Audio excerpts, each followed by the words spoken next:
Յուրաքանչյուր 5-րդ այս խորովածի սեթի պատվերը կլինի հյուրասիրություն մեր հյուրերի համար։ 2026 թվականի առաջին համեղությունը պատրաստա մտնելու ճաշացանկ։ Երկար քննարկումներից, համտեսներից, վեճերից հետո որոշեցինք այն անվանել Տիգրան Մեծ։ Այստեղ 7 տեսակ միս կա, բոլորը խորոված են, բացառությամբ գառան մսի։ Գառան միսը պատրաստված է գին ու գոլորշու վրա 7 ժամ։ Ունի իր առանձին խավարտը, արիշտայով սպանախի մասին է խոսքը։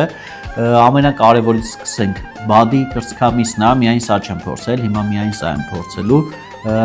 Լորի խորովածը դե բոլորը գիտեն, խոզի խորոված կա ներառված, ունենք հորթի խորոված, ամենակարևորներից է հորթի լեզվի խորովածը, որ անպայման փորձել է պետք, եւ իհարկե Ադանա քյաբաբը։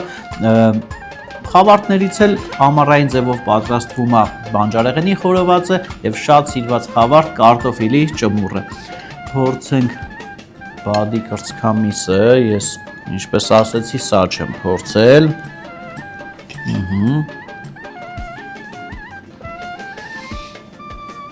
Այս բադի միսը ուտելուց հետո էլ հավի միս չես ուզում ուտես։ Շտապեք ամրագրել ձեր սեղանները, որովհետեւ յուրաքանչյուր 5-րդ խորովածի սեթը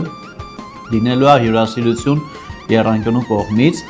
եւ լինելու է հյուրասիրություն նաեւ մխիթար գոշ սահմանափակ քանակությամբ արտադրված գինիները Իջևանի գինու գործարանի կողմից։ Սպասում ենք ձեր ամրագրումներին եւ կարող եք պատվիրել նաեւ առաքման տարբերակով։